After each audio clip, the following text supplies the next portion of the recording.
Hello बच्चों, let us read this question. This question says 0.22 gram of organic compound CXHYO which occupied 112 ml at NTP and on combustion gave 0.44 gram CO2.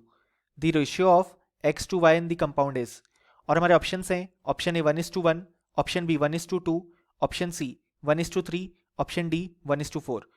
सो इस question में कहा गया है कि हमने 0.22 gram of organic compound CXHYO लिया जो यहाँ पे ऑक्यूपाई करता है 112 ml एट NTP और कंबस्चन पे हमें देखने को मिलता है 0.44 ग्राम ऑफ CO2. अब हमें ratio of X to Y बताना है इन द कंपाउंड.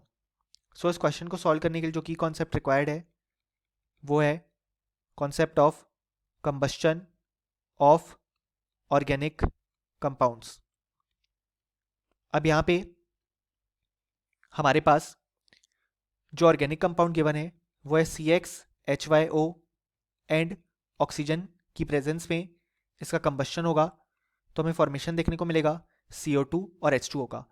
अब यहाँ पे CO2 के अगर हम मोल्स देखें जो कि फॉर्म हुए हैं वो जाएगा 0.44 given mass upon 44 molar mass, यानी कि ये हमारे पास हो जाएगा 1/100 मोल्स.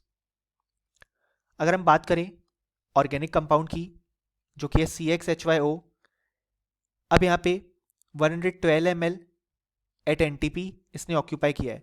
अब हम जानते हैं यहाँ पे कंडीशन मेंशन नहीं है तो जो हमारे पास ऑर्गेनिक कंपाउंड है गैसियस फॉर्म में उसे हम यहाँ पे basically as an ideal gas treat करेंगे. सो हम आइडियल गैस के लिए लिख सकते हैं कि 22.4 litre of ideal gas 1 mole occupy करती है, यानी कि 22,400 ml हमारे पास 1 मोल ऑक्यूपाई करेगी एट NTP. इसका मतलब 112 ml of the organic compound जिसको हमने as an ideal gas treat किया है वो ऑक्यूपाई करेगा यहाँ पे हमारे पास 112 अपॉन 22,400 मोल्स जो कि हो जाएगा हमारे पास यहाँ पे 1/200 मोल्स. अब यहाँ पे क्वेश्चन में बेसिकली हमारे पास जो ऑर्गेनिक कंपाउंड है CXHYO उसके 1/200 मोल्स गिवन है एंड CO2 के फॉर्म हो रहे हैं 1/100 मोल्स. अब यहाँ पे ऑक्सीजन की कंडीशन मेंशन नहीं है सो यहाँ पे हम उसे एक्सेस में कंसीडर करेंगे. सो अब हम देख सकते हैं जो भी कोफिशिएंट यहाँ पे कार्बन का आएगा वो only due to organic compound आएगा एंड हाइड्रोजन का भी coefficient due to organic compound आएगा. अब हमारे पास 1/200 मोल प्रेजेंट है सो यहाँ पे हमारे पास CO2 के 1/100 मोल्स फॉर्म हो रहे हैं. सो अगर हम देखें तो यहाँ पे हम बोल सकते हैं कि जो अमाउंट ऑफ कार्बन है वो यहाँ पे सेम होनी चाहिए. सो यहाँ पे अगर हमने 1 मोल CXHYO लिया है तो उसमें से हमें X मोल्स कार्बन देखने को मिलेंगे. अब हमारे पास 1/200 मोल्स प्रेजेंट है सो यहाँ से हमें 1/200 इंटू X मोल्स कार्बन देखने को मिलेंगे और कार्बन डाइऑक्साइड के 1/100 मोल्स हैं तो यहाँ से 1/100 इंटू 1 कार्बन के मोल्स देखने को मिलेंगे. सो यहाँ से अगर हम सॉल्व करें तो हमारे पास X की वैल्यू 2 मिल जाती है. सो इस तरीके से हमने X की वैल्यू फाइंड आउट कर ली. अब क्वेश्चन ने कहा है कि हमारे पास जो ऑर्गेनिक कंपाउंड है वो 0.22 ग्राम है, यानी कि हमारे पास ऑर्गेनिक कंपाउंड का गिवन मास प्रेजेंट है जो कि है 0.22 ग्राम और हमें उसके मोल्स भी यहाँ पे पता चल चुके हैं. सो अब हम जानते हैं कि हमारे पास जो नंबर ऑफ मोल्स होते हैं वो होते हैं गिवन मास यानी कि 0.22 अपॉन मोलर मास.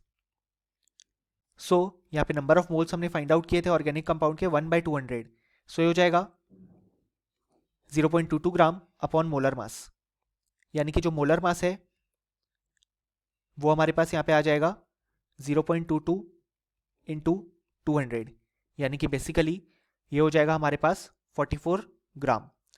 अब यहाँ पे जो ऑर्गेनिक कंपाउंड है वो है CXHYO जिसमें से X की वैल्यू हमने 2 फाइंड आउट कर ली है.